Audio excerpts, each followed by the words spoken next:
Welcome to PM7 media. Power స్టార్గా Pawan Kalyan cinema రంగంలో విశేష పేరు ప్రఖ్యాతులు సాధించారు. ప్రస్తుతం ఆయన దగ్గర నుంచి హరిహర వీరమల్లు, ఓజీ, ఉస్తాద్ భగత్ సింగ్ సినిమాలు రావాల్సి ఉంది.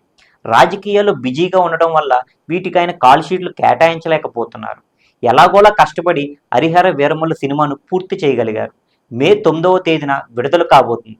సినీ రంగంలోకి పవన్ ప్రవేశించిన తర్వాత ఆయన దగ్గరకు చాలా కథలు వచ్చాయి. దర్శకులు ఎంతోమంది వాటిని వినిపించారు. అయితే కథ నచ్చక చాలా వరకు తిరస్కరించారు. అలా వద్దనుకున్న సినిమాల్లో ఎన్నో బ్లాక్ బస్టర్లు, ఇండస్ట్రీ హిట్ సినిమాలు కూడా ఉన్నాయి.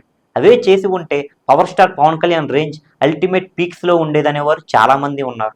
బద్రీ సినిమాతో పరిశ్రమలోకి ప్రవేశించిన పూరి జగన్నాథ్ ఆ తరువాత 4 కథలను పవన్కు వినిపించగా ఒక్కదానికి కూడా ఆయన ఓకే చెప్పలేదు. ఇట్లు శ్రావణి సుబ్రహ్మణ్యం, ఈడియట్, అమ్మా నాన్న ఓ తమిళమ్మాయి సినిమాలు ముందుగా పవన్ దగ్గరికే వచ్చాయి, కానీ చేయనన్నారు. దీంతో వాటిని రవితేజతో తెరకెక్కించి అతన్ని పూరి జగన్నాథ్ స్టార్ హీరోగా కూడా మార్చేశారు. తర్వాత కూడా పట్టు వదలకుండా పోకిరి సినిమా కథ వినిపించినా పవన్ కళ్యాణ్ అంగీకరించలేదు. దీంతో మహేష్ బాబుతో తెరకెక్కించగా ఇండస్ట్రీ హిట్గా నిలిచింది. ఈ సినిమాకు ముందు త్రివిక్రమ్ శ్రీనివాస్ అతడు సినిమా కథను కూడా పవన్కే వినిపించారు.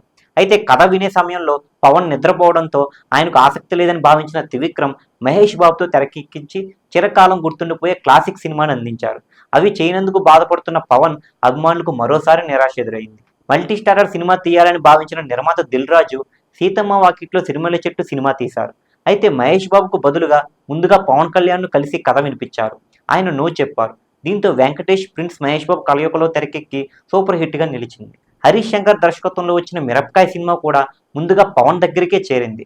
దానికి కూడా పవన్ అంగీకరించలేదు. దీంతో హరీష్ శంకర్ రవితేజతో తెరకెక్కించి బ్లాక్ బస్టర్ అందుకున్నారు. తమ hero power star Pawan Kalyan అప్పుడు ఈ సినిమాలన్నీ చేసి ఉంటే ఎంత బాగుండేది కదా అంటూ అభిమానులు ఇప్పటికీ బాధపడుతుంటారు. అయితే కథ చెప్పే సమయంలో అనుకోని అవాంతరాలు, కథ చెప్పేటప్పుడు నచ్చకపోవటం, డేట్స్ కుదరకపోవటం, ఇలా రకరకాల కారణాలతో ఇండస్ట్రీలో ఆనాటి సీనియర్ ఎన్టీఆర్ నుంచి ఈనాటి యంగ్ హీరోల వరకు జరుగుతూనే ఉంది.